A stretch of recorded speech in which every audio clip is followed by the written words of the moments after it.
खुशी है, खुशी नहीं होती।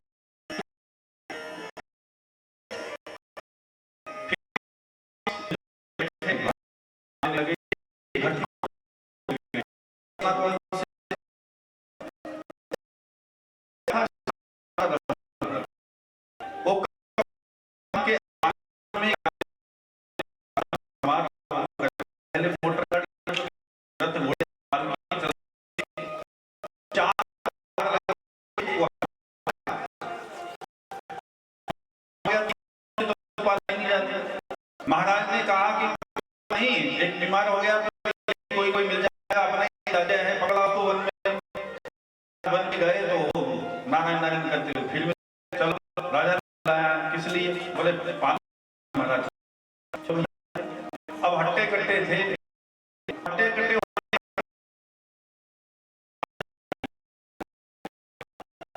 जब आगे लगाया तो जड़ भरत जी साधु हैं, वो नीचे बैठकर, नीचे देख करके चलते हैं कि कोई चींटी कोई मकोड़ा भी नीचे नहीं आ जाए, कोई जीव भी नीचे नहीं आ जाए, हत्या ना लग जाए, दोष ना हो जाए। तो जैसे ही कोई चींटियों का मकोड़ों का कोई गुण आता है तो वो कूद जाता है। अब कूदते तो वो पालकी में बैठा हुआ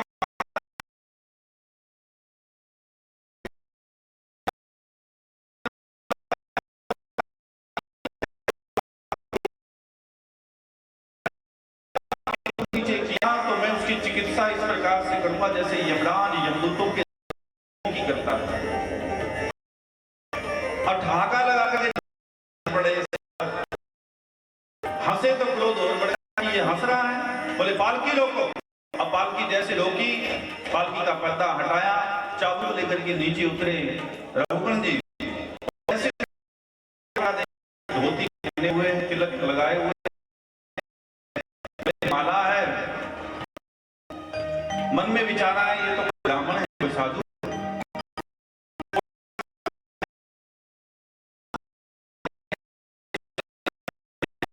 कह दिए तो मैं क्षमा प्रार्थी हूं, मुझे नहीं पता कि आप हैं।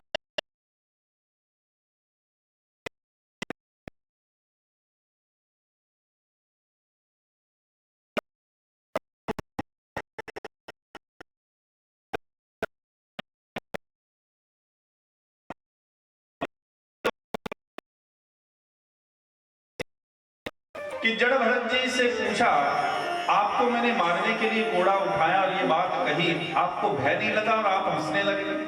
बोले राजन तुम किसको मारना चाहते हो? जिसे तुम मारना चाहते हो वो मैं नहीं हूं। बोले आप ही हैं? बोले मैं नहीं हूं भाई। बोले आप ही तो हैं, आप ही हंसे थे। बोले हंसा तो मैं ही था, लेकिन जिसे तुम मारने की बात कर रहे हो वो मैं नहीं हूं। जो मैं हूं उसे तुम मार नहीं सकते, और जिसे तुम मारना चाहते थे वो मैं नहीं हूं। समझने की कोशिश करेंगे। पहला प्रश्न ये था, कहा कि आप कौन है? बोले वही मैं पता कर रहा हूं। उसी प्रकार ये प्रश्न अपने आप से भी करना चाहिए हम सभी को कि मैं कौन हूं, कहां से आया हूं, क्या करने आया हूं, और इस संसार को छोड़ करके जाना है तो जाना कहां है? कोई तो उद्देश्य होगा, और इस संसार को छोड़ना है भैया, एक ना एक दिन तो छोड़ना ही पड़ेगा। और दूसरी बात, जो मैं नहीं हूं, जिसे तुम मारना चाहते हो मैं नहीं, इसका अर्थ क्या है? क्या कहना चाहते हैं रघुगण? रघुगण को ये कहना चाहते हैं कि जिसे तुम मारना चाहते हो ना वो शरीर है, और जो मैं हूं तो मैं कौन? आत्मा हूं, और आत्मा को तुम मार नहीं सकते। आत्मा को किसी प्रकार का सुख और दुख नहीं व्यापता। हम कहते हैं ना किसका आत्मा दुख पाएगी, आत्मा ये होगा वो होगा, तो आत्मा को सुख दुख व्यापता ही नहीं। सुख दुख किसको व्यापता है? बोले मन को व्यापता है। ये बात सुनते ही उसी क्षण चरणों में गिर गए, समझ गए कि ये कोई ज्ञानी पुरुष है। उन्हीं के चरणों में बैठ करके ज्ञान प्राप्त किया रघुगण ने।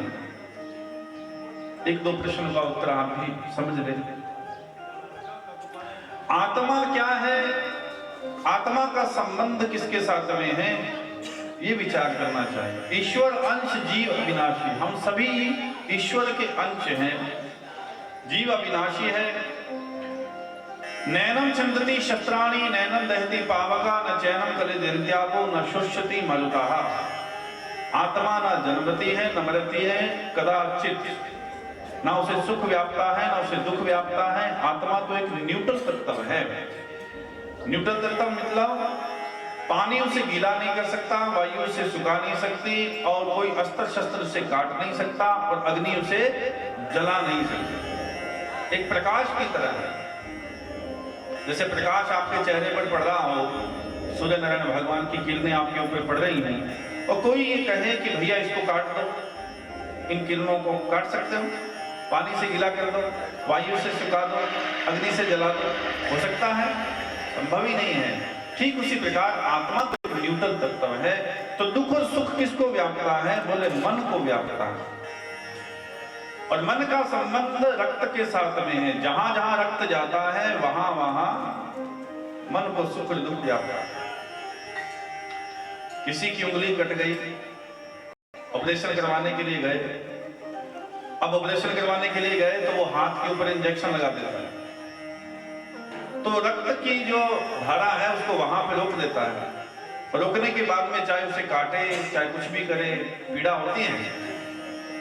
ऑपरेशन करवाने के लिए जिस मरीज को लेकर के जाते हैं उसको ऑपरेशन थिएटर के अंदर लिटाया होता है और उसके पेट को काट रहे हैं, तो वो चिल्लाता है। बोलो क्यों? ये है कि उसकी रक्त की धारा को रोक दिया गया। ठीक उसी प्रकार आत्मा का संबंध तो केवल परमात्मा से है। ये तो प्रकाश है। जब बचपन में थे तब भी हम थे, यौवन में आए तो हमारे में कोई बदलाव हुआ? आत्मा में कोई बदलाव नहीं हुआ। बुढ़ापे में आए हैं तो भी आप में कोई बदलाव नहीं है, उस आत्मा में किसी प्रकार का कोई बदलाव नहीं है। तो इस संसार में हम लोग क्यों आए हैं, किस लिए आए हैं, इसका विचार हम सभी को करना चाहिए। ये थोड़ी सी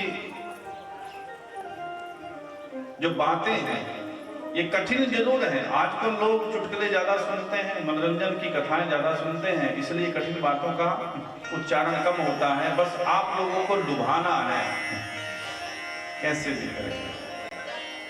लेकिन असली सत्संग उसे कहते हैं जिसमें हम अपने आप को जान पाए।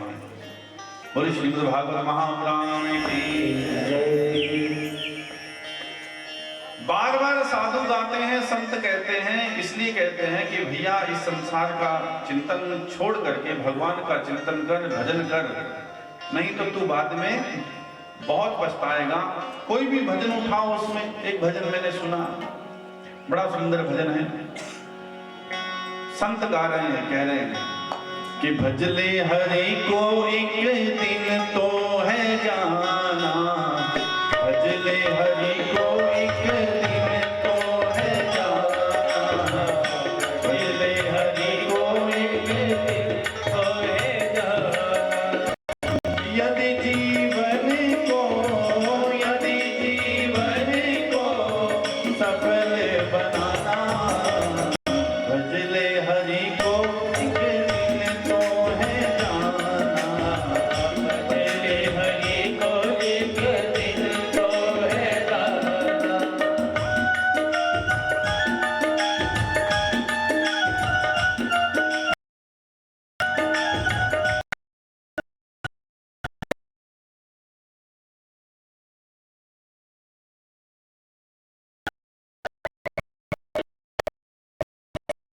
किसका गुमान करे कुछ भी न तेरा,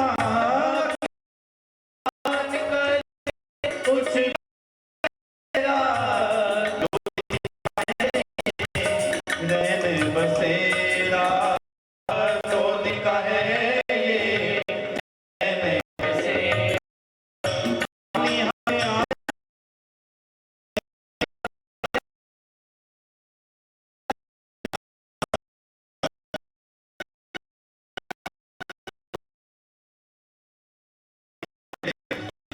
भजले हरि को एक दिन तो है जाना, भजले हरि को एक दिन तो है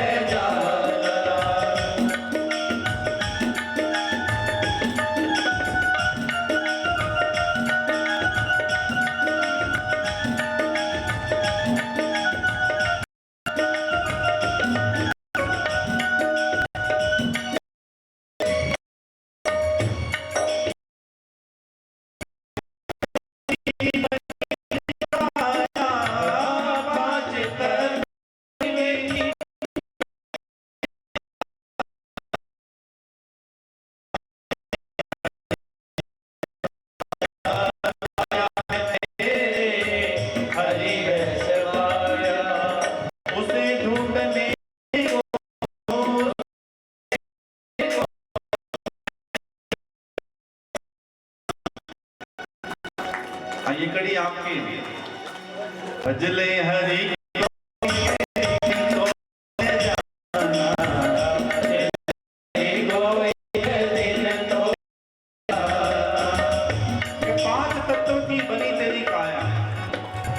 अग्नि जल वायु पृथ्वी और तेज, इन 5 वस्तुओं से शरीर बना है। और एक ना एक दिन जिस ठाकुर का चिंतन अपने करते हैं, जिसे ढूंढने के लिए अपने को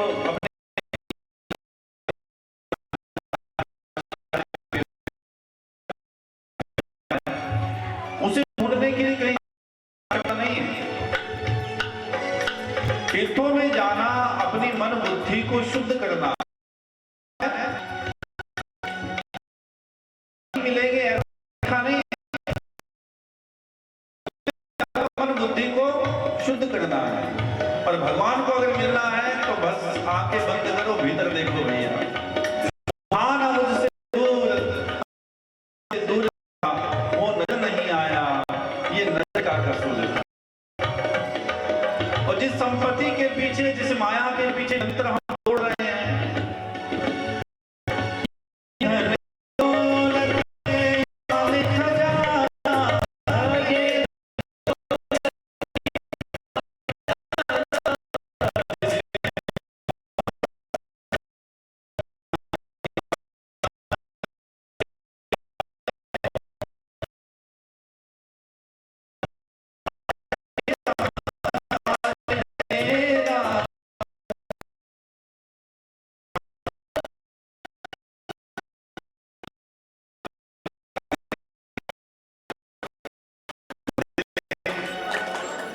भजले हरि को एक दिन तो है जाना, भजले हरि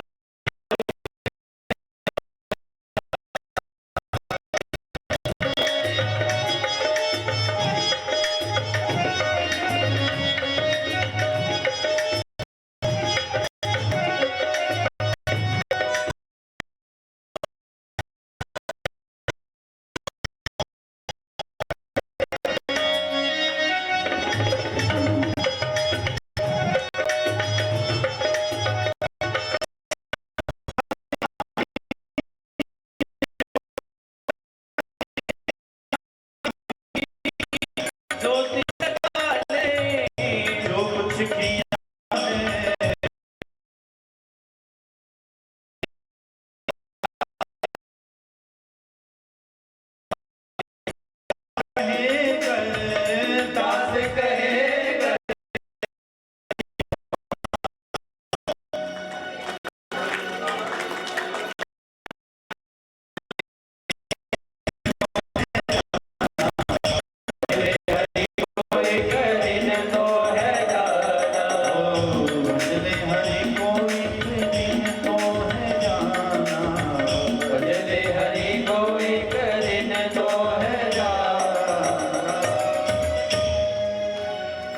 ये धन दौलत माल खजाना जिस पे हुआ है तू इतना दीवाना, आज है तेरा और कल का नहीं ठिकाना, कल का कोई भरोसा नहीं।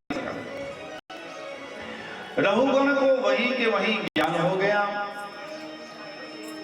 रहुगण ज्ञान करके जब कपिल भगवान के आश्रम में जाने लगा, पाल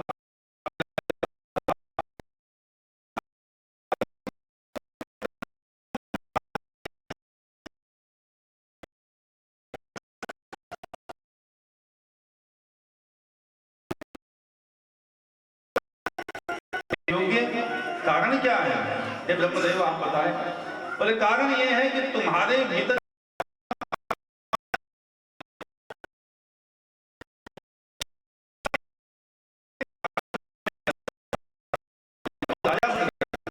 तुम्हारा अभिमान है, और जब तक भीतर रहेगा ज्ञान प्राप्ति नहीं कर सकते। इसलिए तो बताया कि संत मिलन ने चारिये तज माया अभिमान, और जहां जहां दादू पग धरे तहां तहां यज्ञ है।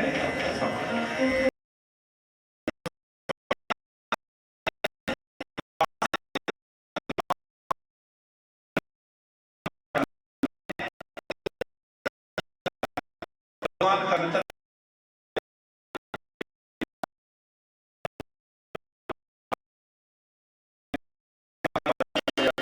करते हैं। बोली भक्त और भगवान की जय।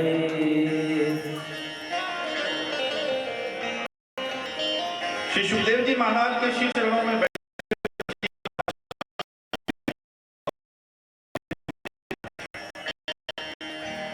छठे स्कंद नरकों का वर्णन किया। 28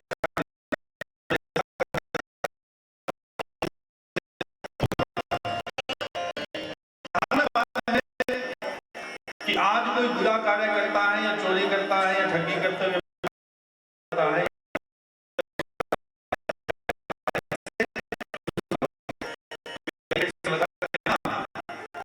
नहीं तो डब्बा ले जाने में, सिरसा जाने में भय लग रहा है कि कहीं रात हो जाए।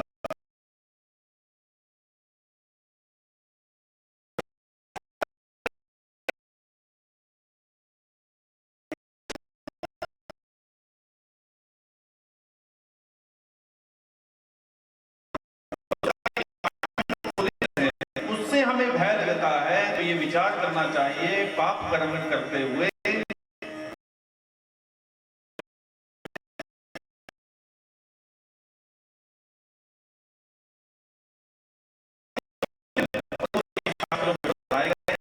में बताए गए 28 प्रकार के नरक हैं, और जैसा व्यक्ति जीव ये कर्म करता है उससे भोगना पड़ता है।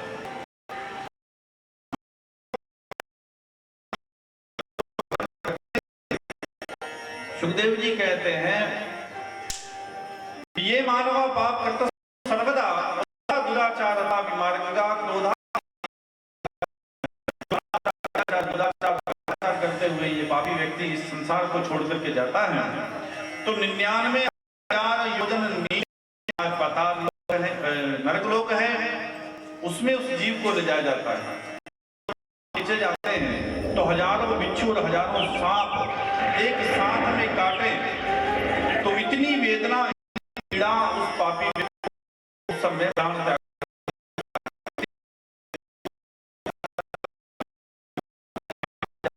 पापी व्यक्तियों का तो मल और मूत्र भी बीच में निकल जाता है।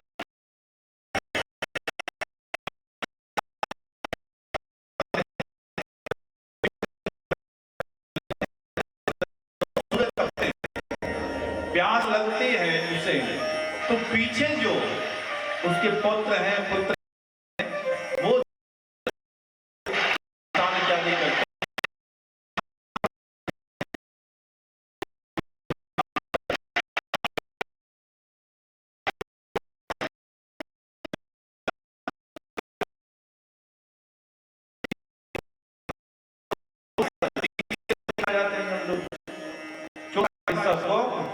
मिलता है। अन्नदान की प्रथा थी पहले, आज भी है कहीं कहीं। हाँ ये है कि उसको गलत तरीके से हम लोग बांटते हैं। अन्नदान की व्यवस्था थी कि जीव संसार से चला जाए तो उसके पीछे हम अन्नदान करें। क्या जी? अन्नदान करें। ये प्रथा नहीं थी कि भाई बढ़िया सीधा हलवा बनाओ, बढ़िया लड्डू बांटो और बढ़िया काम करो, ये करो वो करो, ऐसा नहीं। लेकिन हम लोगों ने बना दिया नहीं, प्रतिष्ठा अपने वैभव को बढ़ाने के लिए, लोगों को दिखाने के लिए हमने बना दिया, बल्कि इस संसार से हमारा जीवन चला गया नहीं। चाहे मां उन पूर्वजों का ऊपर से निकल गया, हम लोग हलवा खिलाते फिरे। ये कौन सी प्रथा है? साधारण भोजन करवाने की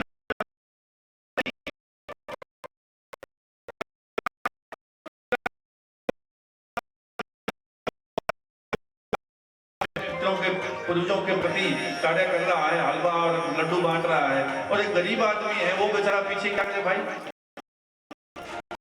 नहीं। वो साधारण भोजन करवाए, अन्न का दान दे, खूब ताकि ये गौशाला में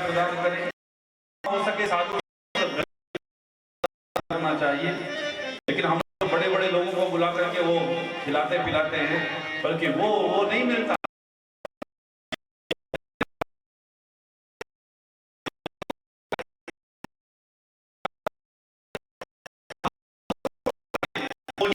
अन्न जो है उसका भी चौथा हिस्सा उस जीव को प्राप्त होता है। कारण क्या है कि साधु संत महात्मा जो है, ब्राह्मण जो है, जो है दिल से देते हैं।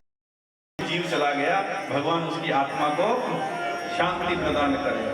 बाकी तो जिम्मे और बाद में क्या है कि सुखो सोई हो।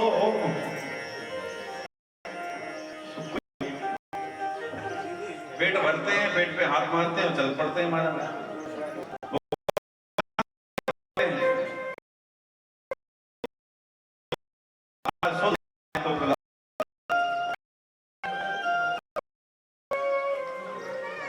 इसलिए गौ माता की सेवा अंतिम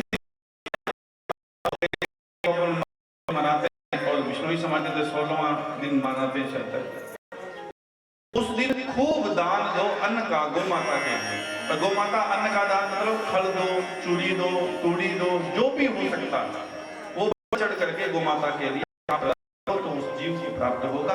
गौ माता का आशीर्वाद उससे होगा गोलोक के अंदर। नहीं तो यहाँ बटा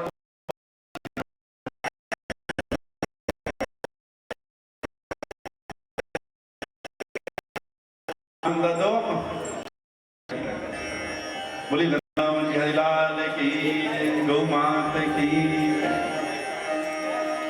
भूगोल खगोल का वर्णन करते हुए परीक्षित बताया तो परीक्षित जी घबरा गए। परीक्षित जी कहते हैं कि जाने अनजाने में पाप तो सभी से को ही नरकगामी बनना पड़ता है।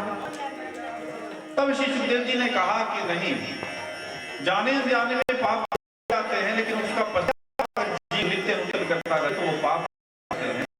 आप घर से चल के यहाँ तक आए हैं, आप ये विचार करें कि हम गौशाला में जा रहे हैं, सत्संग के अंदर जा रहे हैं, या कोई भी कार्य करने के लिए आप जाते हैं, ये विचार करते हैं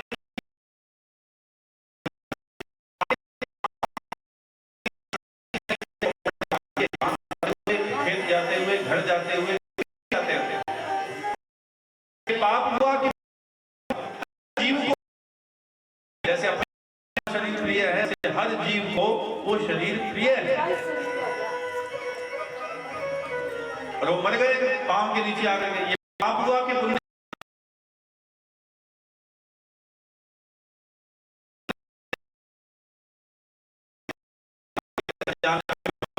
थोड़ी ना लगेगा। क्यों नहीं लगेगा? अनजाने आगे को छू दो,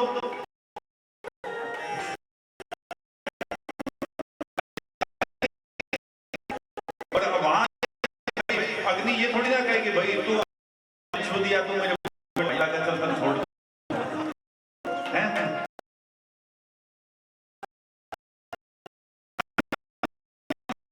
करके पियो, अनजाने में पियो, वो तो महाराज कल्याण करता था, करेगा, वो तो हमने करेगा। ठीक उसी प्रकार से महाराज जहर को भी जानबूझ करके पियो, चाहे अनजाने में, वो राम नाम सत्य करेगा।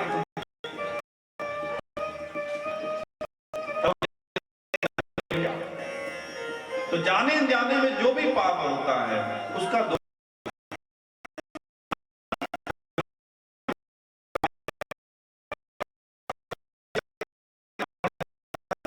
अजामिल, क्या नाम था जी? अजामिल। पूजा पाठ करता था, लेकिन बहुत बड़ी हो गई। एक दिन की बात, समीधा लेने के लिए, लकड़ियां लेने के लिए गया जंगल में। और जंगल में जब गया तो प्यास लगी और झरने के पास में गया। तो झरने के पास में क्या देखा कि एक वैश्या परपति के साथ में पीड़ा कर रही है, शराब पिए हुए हैं, उन्हें अपने वस्त्रों की भी शुद्ध बुद्ध नहीं है, नशे में धुत है। और वैश्या उस वैश्या को देखते हुए मोहित हो गया अजामिल। मन में विचार आया कि मैं इसके साथ में विवाह करूंगा। घर में गया, सारा धन खाया, खाकर के वैश्या के कोठे पर चला गया, सारा धन उससे प्रदान कर दिया और कहा कि तू मुझे पति स्वीकार कर। और वैश्या तो धन को ही पति मानती है भाई, जो भी धन दे। अब धन दे दिया,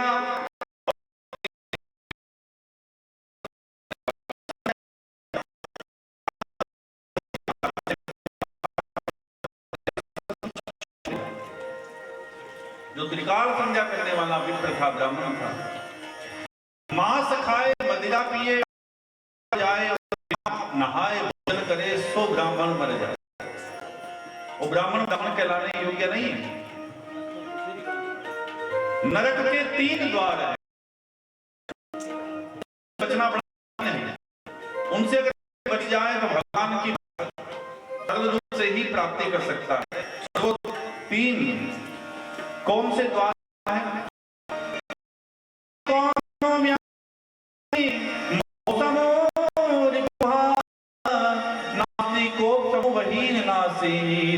ज्ञानात् परम सुखम।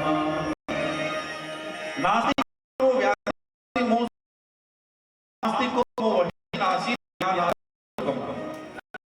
वासना से बढ़कर इस संसार के कोई रोग नहीं है। कैंसर से भी आज कोई भयंकर रोग है वासना। क्या है? वासना। उससे बचना बड़ा। एक तरफ काम है, इस संसार के अंदर प्रमुख सैनिक है काम, और दूसरी तरफ राम है, जो राम को पालता है।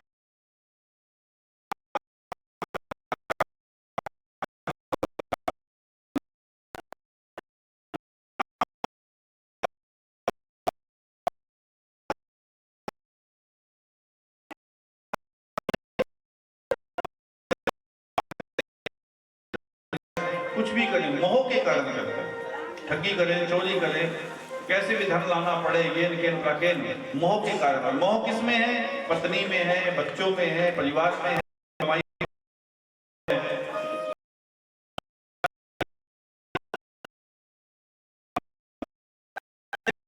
ना तो कभी थे, ना है, और ना कभी होंगे। गीता में भगवान ने कहा कि धनानि वशवस्तु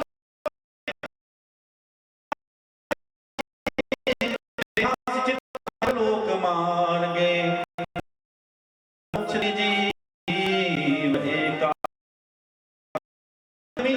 पैसे के पीछे दौड़ते नहीं, धनानि भूमो वशवस्तु गोस्ते भार्य गृहद्वारी। अरे यहाँ तक छोड़ो, धानी है वो भी जब शरीर छूटता है का साथ छोड़ देती है, और उसकी सीमा भी कहां तक होती है? गृहद्वार। घर आ जाए तो मुझे ये बताओ कि स्त्रियां जाती हैं? बोलो भाई, हमारे यहाँ नियम में स्त्रियां नहीं जाती, नारी नहीं जाती। पति चला गया तो गृहद्वारी, वो द्वार तक साथ जाती है, उसके बाद में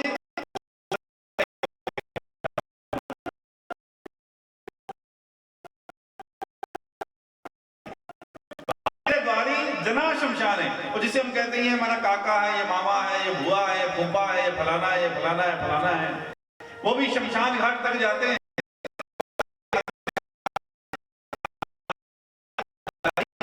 और वहां से चले आते हैं, 4 दिन बाद में मानव वो भी भूल जाते हैं अपने अपने घर पे। देहा चित्ता है, ये शरीर हम इतना मानते हैं, पाने के लिए कई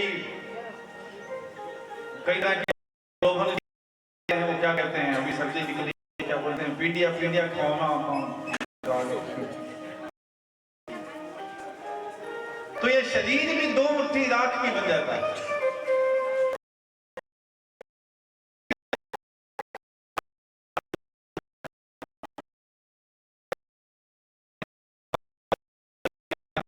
धर्म का आपने कर्म कर दिया, कार्य कर दिया।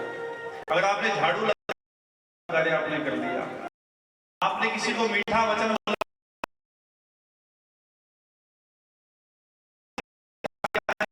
कोई गरीब आदमी है बेचारा, उसकी सहायता आपने किसी प्रकार से केन प्रकार की है, तो वो आपने परोपकार, वो धर्म का कार्य।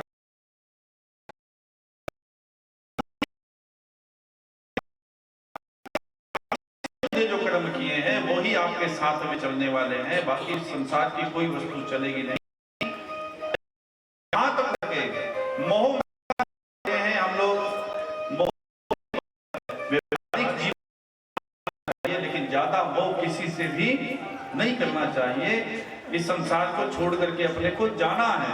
भगवान ने ऐसे है आ जाए नहीं। 5 पंचायतें होती थी या 5 हरियाणा में कितनी 5 गांव के ऊपर पंचायत हमारे तो पहले तो बनाया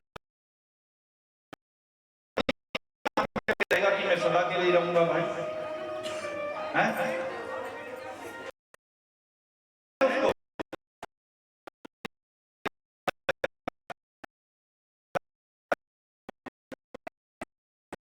चलता है कि ये पंचायत आज है कल मेरी नहीं रहेगी, सदा के लिए ये नहीं रहेगी।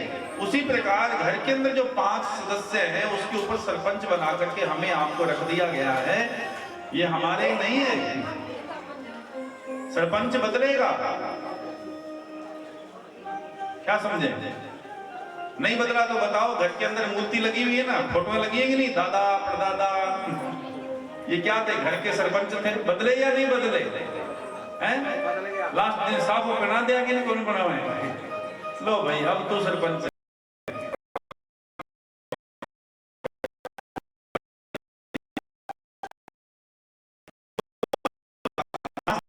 वही नासीत ज्ञान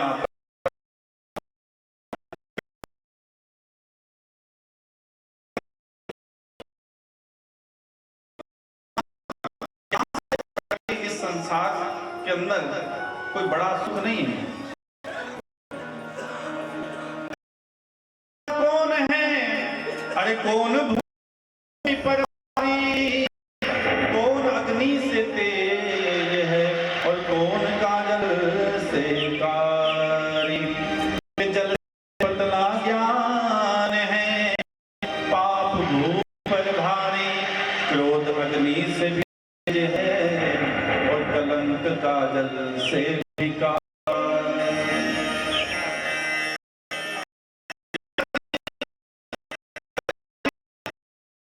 हो गया पूजा पाठ तप नेम इत्यादि सब कुछ त्याग दिया, छोड़ दिया। के साथ महाराज चोरी करने लगा, डाके डाला, वो मार काट करके वो अपनी मंडली बनाता है और धन लेकर के आता है और वेश्या का हर इच्छा को पूर्ण करता है। उसके द्वारा 9 पुत्र पैदा हुए। कितने पुत्र? 9। और एक दिन भगवान की ऐसी कृपा हुई कि कुछ साधु कुछ संत गांव में आए और गांव वालों से पूछा कि भाई हमारा डेरा जरा दूर पड़ता है, यहाँ कोई भक्त है जिसके यहाँ रात्रि रुक जाए और भोजन पानी की व्यवस्था हो जाए, तो भाई आप बता दो। तो कुछ मजाकिया लोग बैठे थे, उन्होंने संतों से मजाक कर लिया। यद्यपि संत से गरीब से गरीब से कभी भी मजाक नहीं करना चाहिए, लेकिन मजाकिया लोग, उनकी प्रवृत्ति ऐसी होती है, उनके संस्कार ही ऐसे होते हैं, सभ्यता उन्होंने कभी सीखी नहीं होती। तो उन्होंने मजाक कर लिया, महाराज आजकल हमारे गांव में सबसे ज्यादा जो भक्त है ना बड़ा, वो अजामिल है, उनके यहाँ चले जाओ। लेकिन मजाक में भी भगवान की कृपा हो गई। वो संत जैसे ही घर में गए, दरवाजा खटखटाया और अजामिल ने जैसे संतों के दर्शन किए, संतों को देखा, उसी क्षण जो बुद्धि क्षीण हो चुकी थी, साधूनां दर्शनं नित्यं तीर्थभूता ही साधवा, कालेन फलते हैं सदा साधु समागमा। साधु के दर्शन मात्र से, संतों के दर्शन मात्र से ही बुद्धि स्थिर हो गई। और एक बात समझने मांगा, साधु कोई साधारण नहीं है। भगवान स्वयं कहते हैं ना, साधु नाम दर्शनम नित्यम, साधु के संत के दर्शन नित्य करता है, तीर्थभूता ही साधवा, उसकी सेवा करता है, वो और कहीं जाने की उसको आवश्यकता ही नहीं, वो तो घर बैठे ही तीर्थ कर रहा है महाराज। और हमारे ऊपर तो भगवान की निर्णय कृपा है। अभी महाराज भट्टम जी बैठे, हम संतों के दर्शन कर रहे हैं, और कल परसों परमात्मा देव जी आएंगे और हमारे मोड़ी वाले जो बाबा है वो भी पधारेंगे। और कितना सौभाग्यशाली हैं हम लोग। ये गांव हमारा दारे वाला अहमदपुरा, जिसमें समय समय पर साधु संत हमें दर्शन देते हैं। और संत की सेवा, गुरबानी में भी कहते हैं, संत की सेवा बड़भागी पाइए, संत के संग नाम ध्याइए। अरे संतन का संग लागे मीठा, संतन संग प्रभु पग पग मीठा।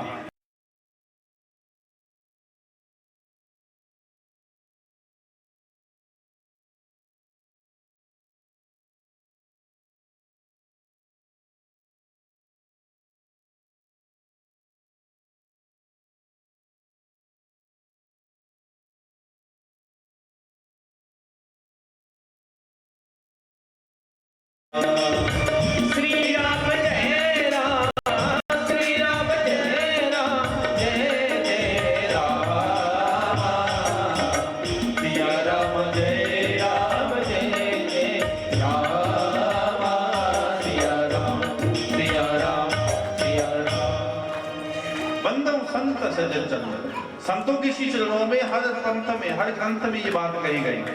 और गुरबानी में तो विशेष रूप से गुरु नानक देव जी ने दो बातों पर विशेष ध्यान देने, संत की सेवा करो, सेवा करो और नाम लो। और आज किसी भी हिंदुस्तान के, क्या वर्ल्ड के किसी भी गुरुद्वारे में आप चले जाओ, सेवा में भी सबसे आगे और नाम जपने में भी सबसे आगे।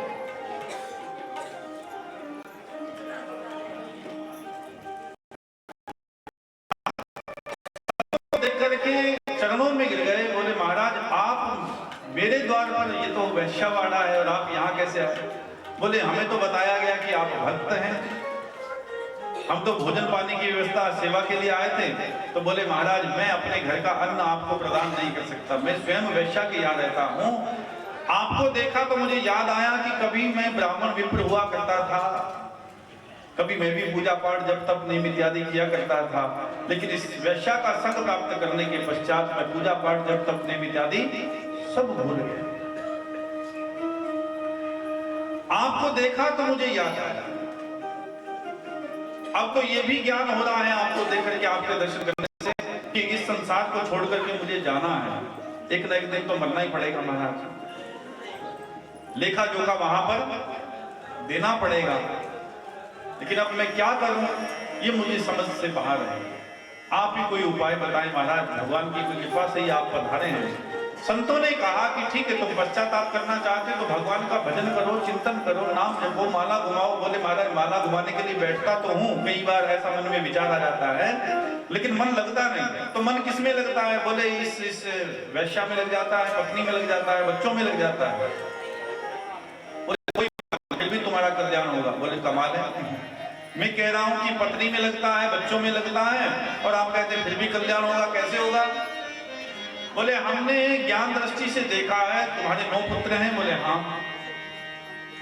तो तुम्हारे यहाँ एक पुत्र और भी होगा, तुम्हारी पत्नी गर्भवती है। बोले हाँ महाराज। बोले एक पुत्र और भी होगा, और उस पुत्र का नाम रख देना तुम नारायण। क्या नाम रख देना जी? हाँ जी, क्या नाम रख देना? भाई मेरे बात नहीं आ रही, दूसरी बार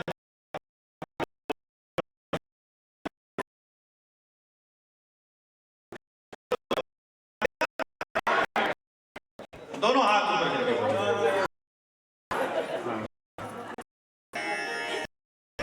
दोनों अगली हनुमान दादो सुखी रख, नारायण नाम रख देना भाई। इतना क्या करके संत तो चले गए, समय के साथ कृपा भाई पुत्र हुआ और नाम रख दिया नारायण। अब घर के अंदर जब छोटा बच्चा होता है तो ज्यादा माँ बाप उसी से प्रेम करते हैं, सारा दिन उठाए हा नारायण हा नारायण हा नारायण हा नारायण। नाम इसका है भगवान का। समय बीता, 88 वर्ष की आयु हुई, रोगी था, चारपाई पे पड़ा हुआ था कि अचानक यमराज के दूत आए प्राण छीनने के लिए, और जैसे कालदंड चलाया उनको देखा, कुछ पल पहले मृत्यु का आभास हो जाता है, दूत दिखाई दे जाते हैं और जैसे ही उन्होंने काल दंड चलाया प्राण खींचने के लिए, उसी समय पुत्र सामने आ गया और भयभीत होकर के मुख से नाम निकल गया कि हा नारायण मुझे बचाओ। क्या निकल गया? हा नारायण मुझे बचाओ। बस इतनी बात कहनी थी कि 4 हाथ वाले पार्षद प्रकट हो गए और काल दंड को पकड़ दिया। बोले छोड़ दो मुंच, बोले छोड़ दो। अरे इसे कैसे छोड़ दे महाराज, आप कौन? बोले हम नारायण के पार्षद हैं। फाइल इसकी पापों से भरी हुई है। बोले भरी भरी हो, हमें पता नहीं है। हमें जो नियम बताया गया भगवान, उन्होंने कहा है कि अंतिम समय के अंदर अगर कोई मेरा नाम ले तो उसका निर्णय यमराज नहीं करेगा।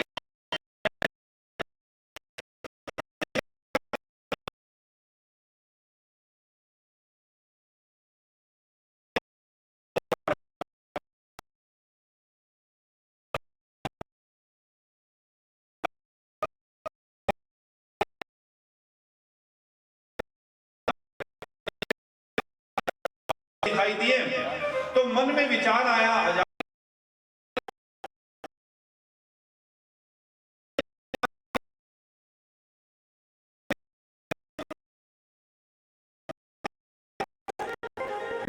भी कर सकते हैं। अब जो हुआ सो हुआ। रात्रि काल का समय, घर छोड़ करके गंगा के तट भगवान के श्री चरणों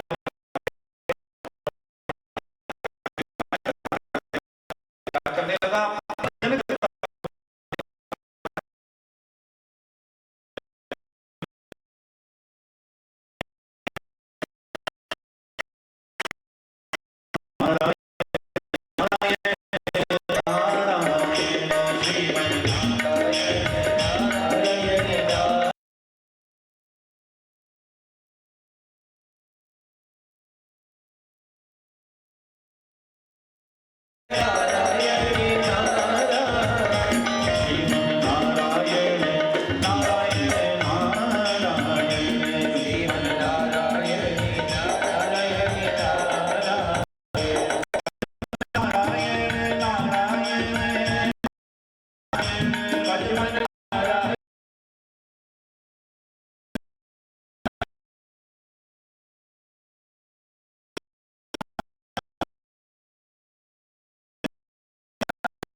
देखो भाई, ताली का तो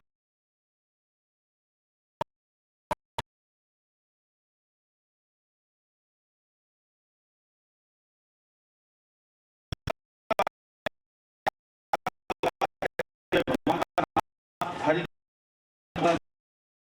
ताली चाहिए।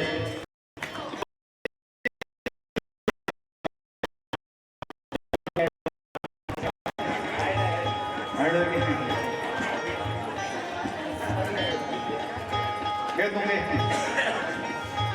क्या प्रेम की बात है वो? अच्छा वो चौधरी खड़ा हो गया, बोले महाराज एक बात बताओ। की बात, एक बात बताओ, ये सांड किसका है? मैं क्या सांड तो यहाँ अटक तो है कोई सांड हमारा इसमें। बोले नहीं वो साउंड किसका है? मैंने कहा जी साउंड तो हमारा ही है। आवाज फाटने पुगानी हो नहीं जन मारा जो साउंड फागे रखना पड़े। अच्छा और साउंड फार हुई, ठीक है। टेंट तो हम टेंट भी रखते हैं, तो मैंने कहा टेंट भी हमारा ही आपके लिए छाया के लिए वो साथ में रखते हैं इसलिए। अच्छा मैं क्या चौधरी साहब आप पूछना कहना क्या चाहते हैं? बोले एक बात और बता दो। मैं बोलो भाई। बोले ये जो पीपनी बजा रहा है अलग अलग आवाजें निकालता है, ये क्या बोलते हैं इसको? मैंने कहा अच्छा बाजो। कहाँ?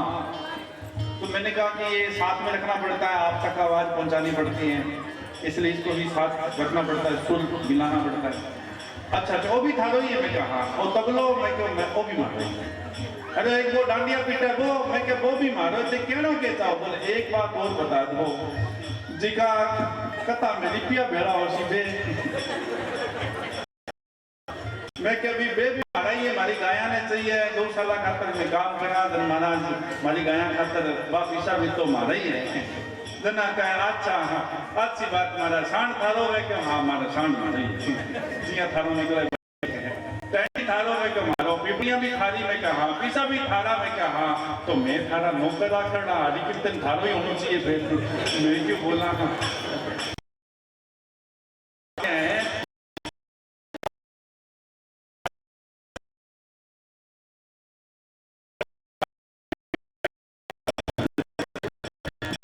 साथ में बोलो प्रेम से भाव भजे मन ना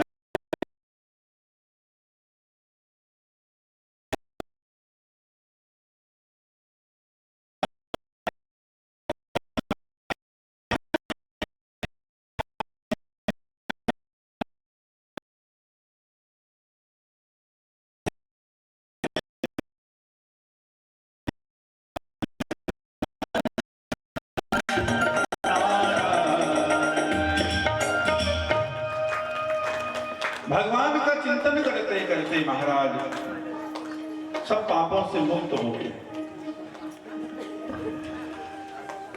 गुरबानी भी कहती है कि 3 ताप हैं 3 प्रकार के दुख हैं और उन दुखों से अगर आप मुक्त होना चाहते हैं तो भगवान के श्री चरणों में आ जाओ बस। तीनों ताप निवारण हारा दुख हंता सुखराज। सुबह सुबह सुनते हैं ना आप गुरबानी में क्या बोलते हैं कि तीनों ताप निवारण हारा दुख हंता सुखराज ताको विघ्न न को लागे जाके प्रभु आगे अरदास प्रभु आगे अरदास हमारी जियो पिंड सब तेरा और कहना आनंद सब तेरी वड्याई कोई नाम न जाने मेरा। तीनों ताप निवारण राम कथा में भी कहा कि देविक देहिक भौतिक ताप देविक देहिक भौतिक ताप ओ देविक देहिक भौतिक ताप देविक देहिक भौतिक ताप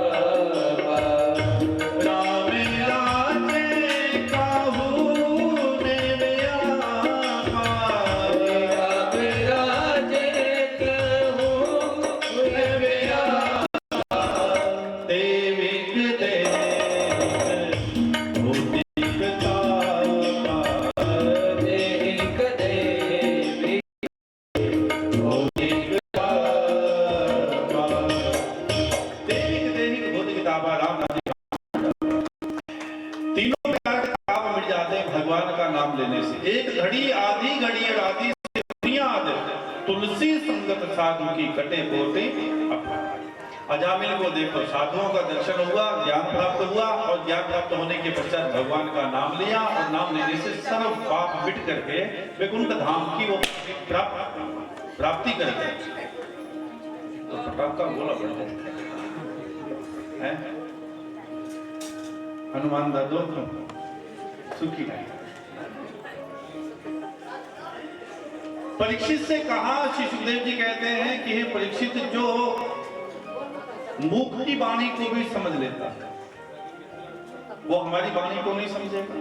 भगवान तो इतने दयामय हैं दयालु हैं कि जो बोलना नहीं जानता उसकी एक त्रिकूट नाम का पर्वत था और गजेंद्र नाम का एक हाथी रहता था। उसके सैकड़ों तो पत्नियां थी और हजारों उसके पुत्र थे, हजारों उसके मित्र थे। एक बार वो नदी में पानी पीने के लिए जल पीने के लिए आया तो जल पीकर नदी के अंदर अब नदी के अंदर कीड़ा करने लगा तो सूंड के अंदर पानी भर करके फुहार मारता है, सभी को स्नान करवाता है, कभी इधर दौड़ता है कभी उधर दौड़ता है। अचानक क्या हुआ कि उसी के अंदर एक ग्राह रहता था नदी के अंदर, उस ग्राह ने उसका पांव पकड़ लिया और पांव पकड़ा तो वो इतना बलशाली था उसने मन में विचार किया पहले तो गजेंद्र ने ये मेरा क्या बिगाड़ देगा, ये छोटा सा जीव है।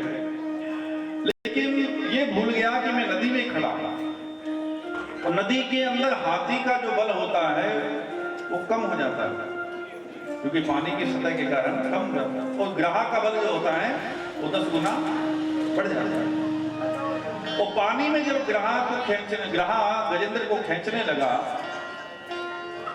तो उसने अपनी पत्नियों को पुकारा, चिंघाड़ा, लेकिन कोई बचाने के लिए आगे नहीं बढ़ रहा, उनको भी भय लग रहा है। और वो गहरी नदी में उसे खींचता हुआ ग्राह लेकर के जा रहा है।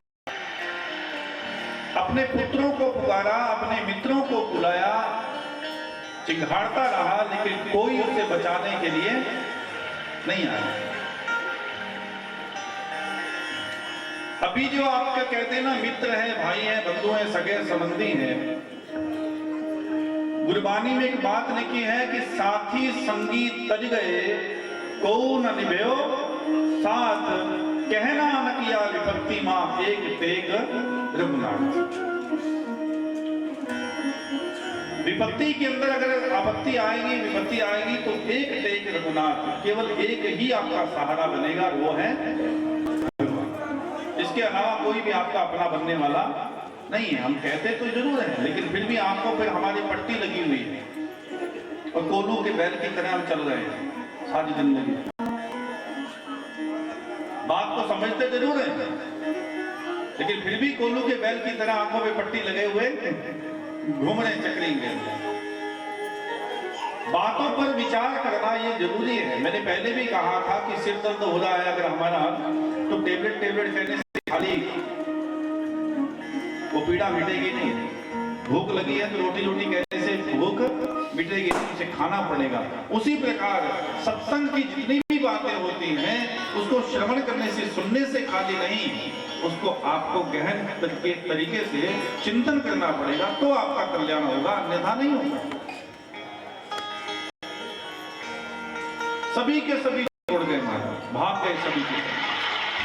अंतिम के अंदर जब डूबने लगा तो उसने मन में विचार किया कि अब कोई बचाने वाला है ही नहीं। तो एक पुष्प था, फूल तोड़ा उसने अपनी सूंड से, कमल का जो पानी में था, और कमल का फूल तोड़ करके भगवान को पुकारा कि नारायण पंकज लोचनम प्रभु क्यों ना हरि परिशोभमाना भक्त्या तो ये सविदितो नहीं प्रथा तस्य न सस्य जीवनम।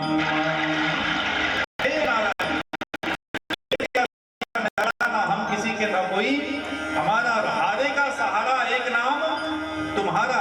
और जैसे ही आतुर अवस्था के अंदर गजेंद्र ने भगवान को पुकारा, भगवान उसी क्षण गरुड़ पर आरूढ़ होकर के वहां से दौड़ पड़े। रास्ते के अंदर गरुड़ को भी अभिमान हो गया कि अगर मैं ना होता तो भगवान के कार्य संपन्न ना होते। तो भगवान ने गरुड़ को भी छोड़ दिया और 1000 गुना उससे भी तेजी से वहां पर पहुंचे और ग्राह का सिर काट करके हाथी को मेढ़े पर ला करके खड़ा कर दिया। देवता पुष्प सागर के बाजे गाजे बजाते जयकार करते हैं, बोलिए भक्त भगवान की। पांव के अंदर दांत चुभे हुए थे, वो दांत जब निकले तो रक्त धारा बह रही थी। तो भगवान अपने दुपट्टे से पट्टी बांधते हुए गजेंद्र से कहते हैं कि क्षमा करना गजराज, टेर सुनने में देर हो गई। भगवान तो ऐसे दयालु हैं जो मूक की वाणी को भी समझ लेते हैं। मूकम करोति वाचालम पंगुम लंघते गिरिम यत् कृपातम हम वंदे परमानंदम माधवम्। जो मूक की वाणी को भी समझे तो वो हमारी वाणी को नहीं सुनेंगे। हम दुनिया के लिए रोते हैं, एक बार भगवान के लिए रो करके तो जरा देखो। समुद्र मंथन की कथा आती है। समुद्र मंथन के अंदर, अच्छा, गजेंद्र और ग्राह की कथा के अंदर श्री सुखदेव जी महाराज ने एक सुंदर वक्तव्य भी प्रदान किया। गज कौन है? गज को जरा उल्टा करेंगे, उल्टा बोलेंगे आप, बोलो भाई। जग, ये जग ही गज है और ग्राह माने मोह। गजेंद्र का पांव पकड़ा था ग्राह ने और इस जगत का पांव पकड़ा है मोह ने। और ये मोह का बंधन तब तक नहीं छूटेगा, तब तक नहीं छूटेगा जब तक ये जीव, ये इंसान अपना सुमन भगवान को अर्पण नहीं करेगा। गजेंद्र ने क्या अर्पण किया था? पुष्प, सुमन, उसका एक नाम है सुमन, और सुमन का अर्थ होता है सुंदर मन। जब तक ये जीव अपना सुंदर मन भगवान को अर्पण नहीं करेगा, तब तक भगवान के दर्शन से प्राप्त नहीं होगा। समुद्र मंथन की कथा गाते हुए कहते हैं कि एक बार दैत्यों और देवताओं के भीतर युद्ध हुआ, बार बार दैत्य पराजित हो जाते थे, तो उसको अमर बनाने के लिए भगवान ने समुद्र मंथन करवाया। और समुद्र मंथन के अंदर भी 14 रत्न निकले, हम सभी जानते हैं। लेकिन समुद्र मंथन करवाते हुए सबसे पहले क्या निकला था जानते हो? क्या निकला था? जहर। और लक्ष्य क्या था? अमृत की प्राप्ति करना। भक्ति के रास्ते पर अगर आप चलोगे ना, तो भक्ति के रास्ते पर पहले आपको दुख भोगना पड़ेगा, ये समझ लो। धर्म में पहले दुख मिलता है, पाप में पहले सुख मिलता है, उल्टा है सिस्टम। अगर धर्म में पहले सुख मिले तो कोई धर्म को छोड़े ही नहीं भैया, या छोड़े? कोई नहीं। पाप में पहले सुख मिलता है, इसलिए लोग पाप ज्यादा करते हैं और धर्म कम करते हैं। लेकिन जो धर्म का कार्य करते हुए थोड़ा दुख भोग लेता है। अच्छा, सुदामा ने पहले कितना दुख भोगा। बच्चा जब पढ़ता है, अगर मैं साधारण रूप से कहूं, बच्चा जब स्कूल में विद्यालय में पढ़ने के लिए जाता है और उसके जब एग्जाम आते हैं, परीक्षा का समय आता है, तो 1 साल तो उसको लगातार स्कूल में जाना पड़ता है। कितना दुख भोगना पड़ता है। सुबह उठो जल्दी, सर्दी हो गर्मी हो कुछ भी हो, लेकिन उसको हम उठाते हैं और विद्यालय के अंदर भर्ती करवाते हैं, भेजते हैं। और भेजने के बाद में 1 साल तक वो कंटिन्यू वहां पर जाता है।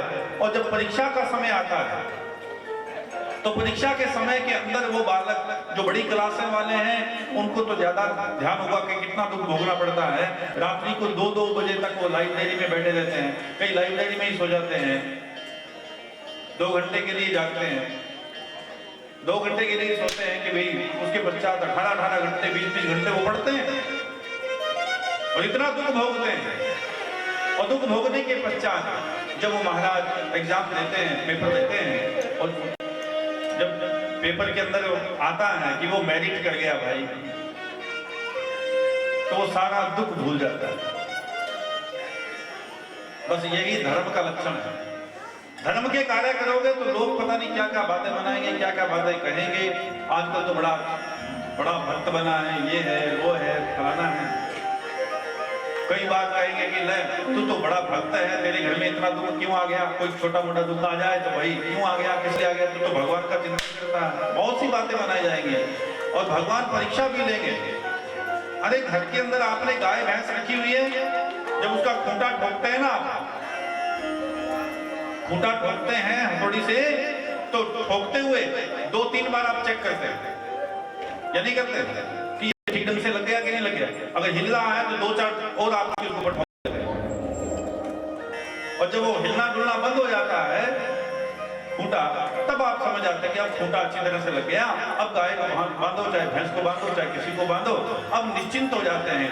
उसी प्रकार से भगवान भी आपको हथौड़ी से ठोक ठोक करके चेक करता है पहले, ये समझ लो। भक्त को हथौड़ी से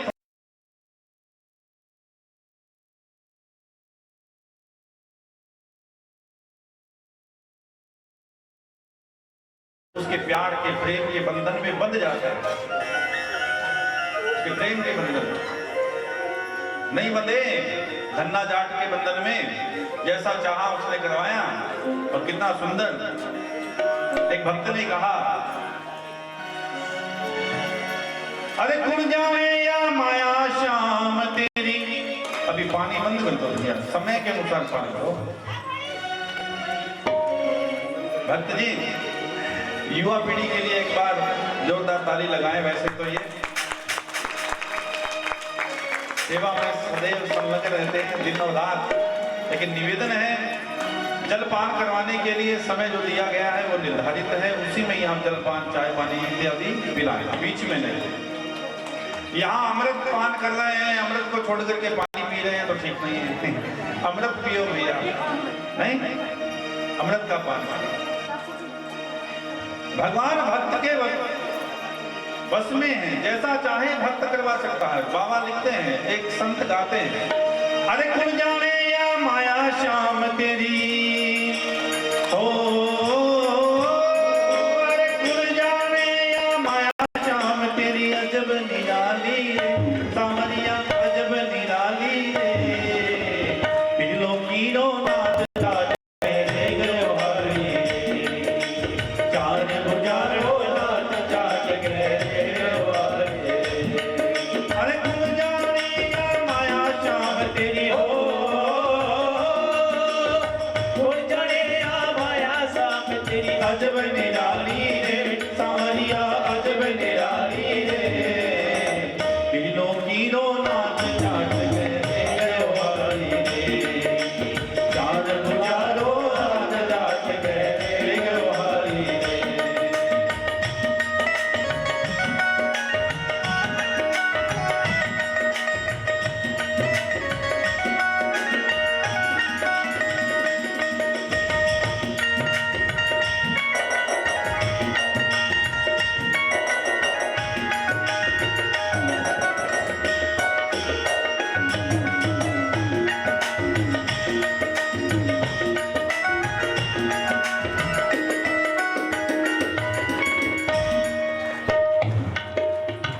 तो बिका मैं खेत जाके राम भरोसे खेती रे, सो बिघा में खेत जाट के राम भरोसे खेती रे, आधा में पाया आधा में धनिया में रे, आधा में पाया गेहूं चिड़ाया आधा में धनिया में रे।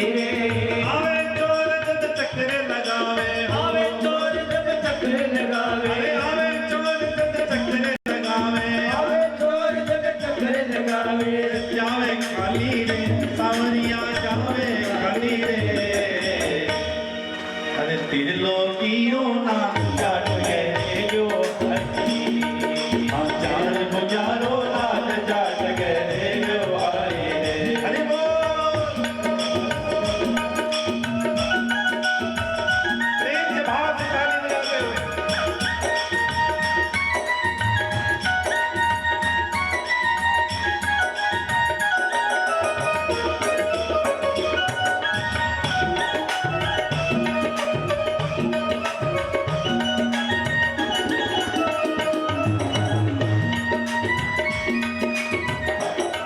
अच्छा, खेत तो जोया ही जोया, धन्ने ने घर पे भी काम करवा लिया। माता जी घर पे भी,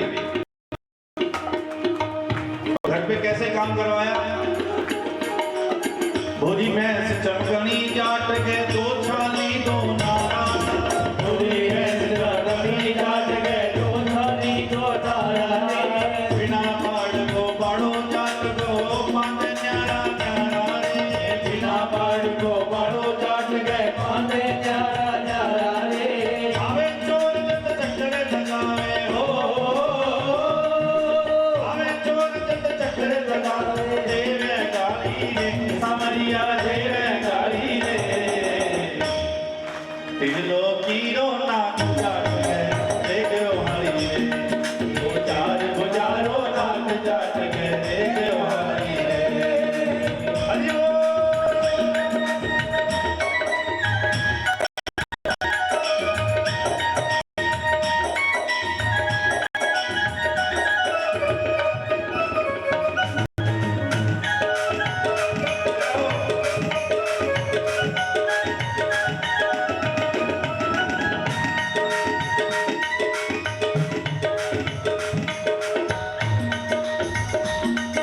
अच्छा, भगवान भोग भी बड़े प्रेम से पाते हैं। कहाँ तो 56 भोग लगाते हैं और कहाँ जाट भी देते हैं। क्या बाजरे दी रोटी कोई ऊपर की गोलत गोरे, बाजरे की रोटी कोई ऊपर की गोलत गोरे, बाजरे दी रोटी कोई ऊपर की गोलत गोरे, बाजरे की रोटी कोई ऊपर की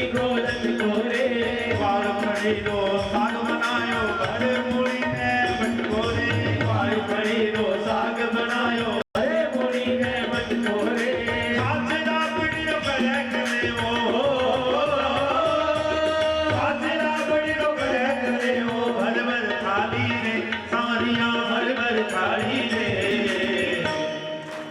जिसको भी ठाकुर जी से प्रेम है, प्रेम से एक बार दोनों हाथ ऊपर करो, सीधा सीधा। जलेबी वाली जलेबियां होंगे, अभी ना थोड़ा बिठाओ। किलो तीनों नाच जाट गए गो वाली, कान गुजारो नाच जाट गए गो वाली।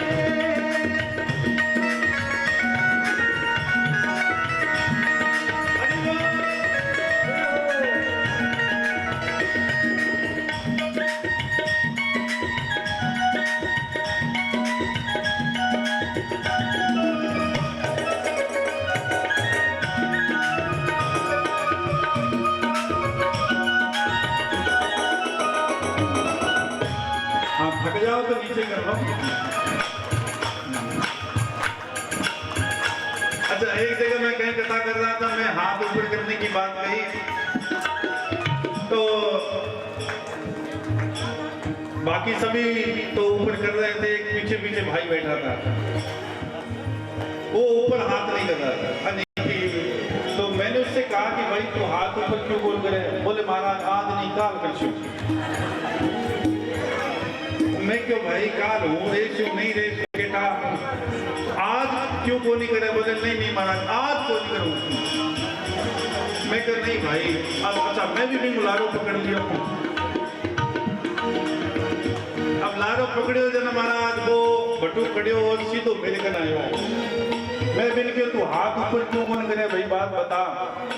जब वो आयो ऊपर धीरे से बोले कान ही नहीं करया। हाँ मैं कान ही ना करियो बगल में कुर्तो पटड़े हो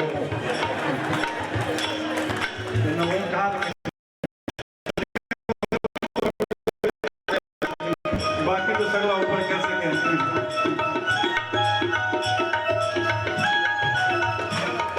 अच्छा, खुदा खुद करता अपने बंदों की निगहबानी, नया मंजा नया बिस्तर नया दाना नया पानी। जब तुझसे नहीं सुलझे तेरे उलझे हुए धंधे तो भगवान के इंसाफ पे छोड़ दे ए बंदे।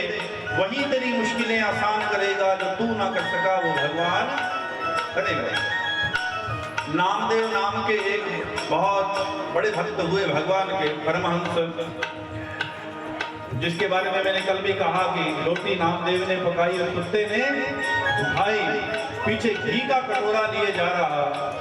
प्रभु रूखी तो ना खाओ थोड़ा घी तो लगाओ, मुख अपना के मुख से छुपा रहा। तेरा मेरा एक रूप फिर काहे को हजूर, तूने शक्ल बनाई है स्वान की, जगह जगह में है झांकी। तो जगह जगह में झांकी भगवान की देखते थे। वो नाम एक दिन क्या हुआ, दिया जलाया हुआ था।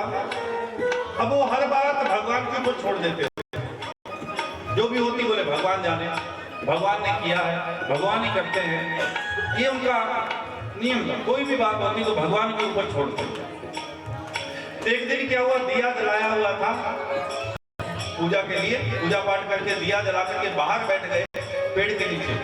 तो उस दिए से वो घास फूस की झोपड़ी थी, उसमें आग लग गई। अब आग लगी तो लोग आए और आकर के महाराज से कहने लगे, महाराज आप आराम से बैठे हैं और आपकी झोपड़ी में आग लग गई, देखो। नामदेव ने देखा झोपड़ी में आग लग गई तो नामदेव जी कहने लगे कि भाई ये भगवान ही है, ये तो भगवान ही आए, आज उनको भूख लगी होगी इसलिए अग्नि के रूप में मेरी झोपड़ी का ही प्रसाद पा गए। भगवान कहते हैं लो जो भी कोई बात हो मेरे ऊपर दोष लगा देते हैं। अब आग लगी है अपनी गलती से और फिर ये कह रहे हैं कि भगवान ही आए और भोग लगा गए झोपड़ी का। तो नामदेव जी ने कहा कि भगवान भोग में उन्होंने विचार किया अब ये गड़बड़ हो गई, अब क्या करें। लक्ष्मी जी से कहा कि लक्ष्मी जी साथ चलो, ठंडी का समय है और मेरा भक्त ठंडी मर जाएगा, इसलिए वहां जाकर उसकी झोपड़ी बनानी पड़ेगी अपने को, क्योंकि नाम तो अपना ही लगा दिया। तो झोपड़ी बनाई और झोपड़ी बनाते हुए ऐसी कारीगरी की, इतनी सुंदर बनाई, ऊपर नामदेव कुटीर लिख दिया, चंदन की लकड़ी ला करके बड़ी सुंदर झोपड़ी को बना दिया। अब झोपड़ी को बनाया तो गांव वाले 2-4 दिन बाद में देखने के लिए आए तो वही झोपड़ी बनी हुई। तो कहा कि महाराज आप वृक्ष के नीचे बैठे हैं और आपके नाम की इतनी सुंदर झोपड़ी बनी पड़ी है, आपने बनवाई है? नामदेव जी मुस्कुराने लगे कि झोपड़ी मेरी? बोले हाँ, ऊपर लिखा नामदेव। तो कहाँ से ये कारीगर बुलाया भाई? इतनी सुंदर कारीगरी की है, इतनी सुंदर कारीगरी की महाराज क्या बताएं। तो भगवान नामदेव समझ गए कि ये कोई और नहीं है, ये कारीगर तो भगवान ही बनाने वाले हैं। अच्छा, किसी ने कहा कि महाराज हमें भी कारीगर का बता दो पता, ताकि हम भी झोपड़ी ऐसी बनाएंगे। इतनी सुंदर जो झोपड़ी बनाई है, ये कौन सा कारीगर है, किसने बनाई है? तो नामदेव ने कहा कि वो कारीगर ऐसे नहीं आता, ऐसे नहीं आता। तो 2 रुपए ज्यादा ले लेगा, 2 रुपये बेसी दे जाओ। बोले पैसे बोले पहले वाली बल्कि नहीं, पच दूसरी बनाना है। अब बताओ महाराज, पहले वाले कौन जलाए? क्योंकि विश्वास तो हमें है नहीं। ठाकुर 2 हाथों पर विश्वास कर लेते हैं, लेकिन ठाकुर पर विश्वास नहीं होता। बाबा लिखते हैं, अरे नामदेव क्या कपड़ो आयो, लक्ष्मी बिन दिख जायो रे। नामदेव को कपड़ो जायो, लक्ष्मी बिन दिख जायो रे। आप धनी ते जानो बने हाथा ढोयो गारो रे। आप धनी ते जानो बनियो हाथा ढोयो गारो रे।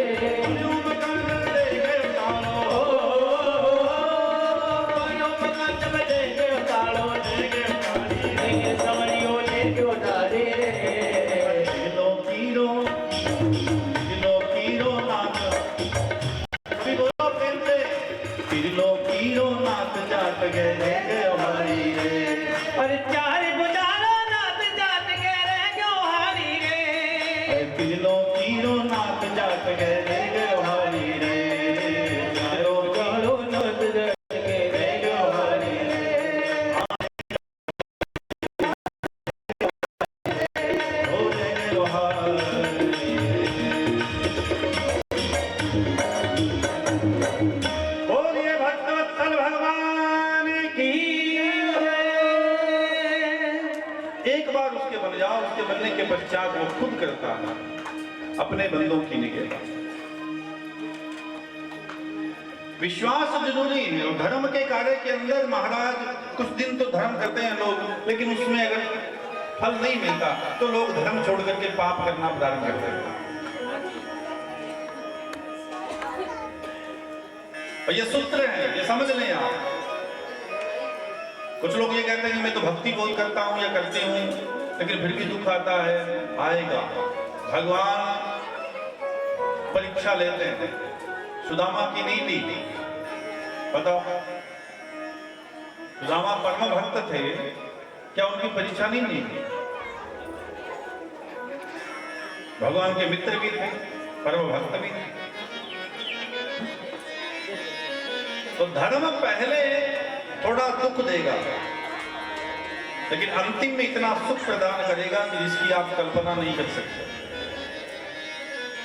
जैसे जो बच्चे नौकरी लग गए ना, पदवियों को प्राप्त कर लिया उन्होंने, अब वो दुख भूल चुके हैं कि रात रात भर बैठ करके हम लोग पढ़े, रात रात भर हम लाइब्रेरी में बिताई हैं।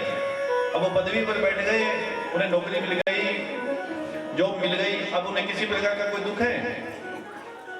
अब आनंद है, अब सुख मिल गया हमारा। बस ये सूत्र है।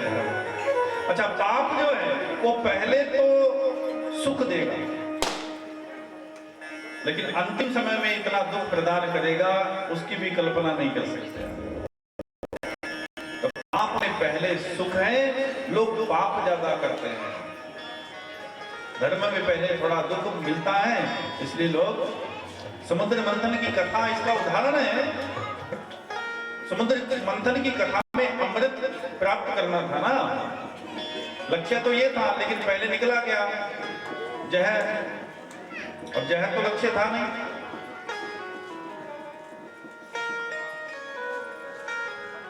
मद्राचल पर्वत, वाष्पी नाग, देवता और दैत्य दोनों ने मिलकर के ये मंथन किया था। और ये समुद्र मंथन कोई और नहीं है, हमारा आपका सभी का हृदय जो है यही समुद्र है। दैत्य और देवता ये दो हैं। उसी प्रकार हमारे आपके भीतर भी सद्गुण भी हैं और अवगुण भी हैं।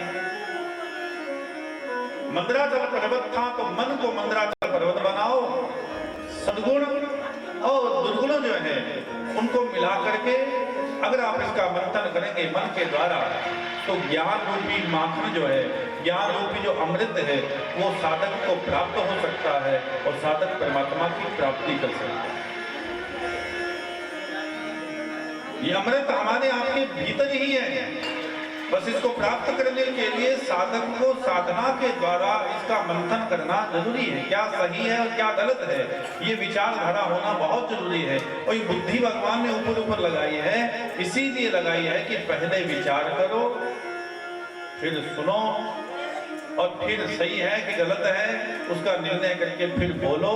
पहले तोलो, क्या करो, पहले तोलो फिर बोलो, फिर विचार करके कर्म करो। ये हाथ आपको दिए हैं और कहाँ जाना चाहिए कहाँ नहीं जाना चाहिए, फिर इन पांवों को आज्ञा साधना के द्वारा परमात्मा की प्राप्ति कर सकता है, अन्यथा नहीं कर सकता।